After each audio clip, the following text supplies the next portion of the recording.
Shalom. This week's Sedra is Sedra Ve'eschanon.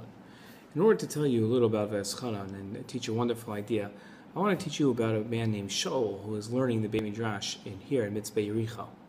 Sitting in the yeshiva in Mitzvah Yericho, Shaul looked up from his chumash and contemplated the symmetry he had just observed in this week's Sedra. As he gazed northward in the Judean mountains towards the Shomron, with Kochav HaShachar blinking on the horizon, Shaul recognized that the novel idea he just thought of was so spot on, he could actually consider it Torah's emes, true Torah.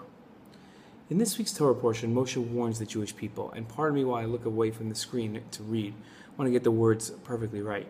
Beware and watch yourself very well, lest you forget the things that your eyes saw, and lest these things depart from your heart all the days of your life. And you shall make them known to your children, and to your children's children. The day you stood before the Lord your God at Har Sinai, when the Lord said to Moshe, to me, assemble the people for me, and I will let them hear my words, that they may learn to fear me all the days that they live on the earth, and that they may teach their children. You have been shown in order to know that the Lord, He is God, there is none beside Him. At first, Shaul didn't understand the emphasis of remembering what happened at Har Sinai. But as he continued to study, he understood that the next few psukim in this week's Sedra addressed the importance of the episode at Har Sinai. Listen as Shaul read and what Moshe continued to warn the Jewish people. You shall watch yourselves very well, for you did not see any image on the day that the Lord spoke to you at Har Sinai from the midst of the fire, lest you become corrupt, and make for yourselves a graven image, the representation of any form, the likeness of male or female. Shaul wasn't sure what the first and second warning, if they were connected at all, until he remembered something that the Rambam had written.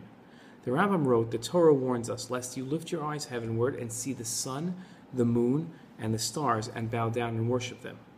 This warning, explained the Rambam, implies that it might appear to you that these entities, the star, the moon, the sun, control the world.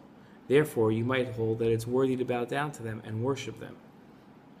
For this reason, Hashem commands us, be very careful that your heart not be tempted to go astray and worship other gods. This implies that the Rambam says that the thoughts of your heart should not lead you astray, and to worship these heavenly bodies and make them an intermediary between you and your Creator.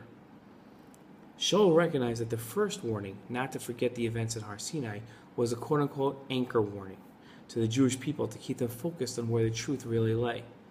The second warning was an eternal warning about the newfangled phenomena that might draw your attention, whether it be natural events, heretical ideas, or philosophical deviations. Many new attractions draw our minds away from God. In the first warning, this anchor warning, Moshe says focus on the revelation of Har Sinai, and you'll be anchored in truth and be able to stave off what the second warning tells us, which is don't be attracted to the newest trends. Shaul understood that this second warning applies in contemporary times more than ever.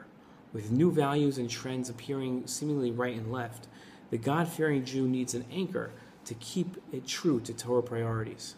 Focusing on Har Sinai anchors a person in true Yiras Hashem, true awe of God, and on the right path. It's an amazing idea, and one that is a very good lesson to take out of this week's Sedra. Shabbat Shalom.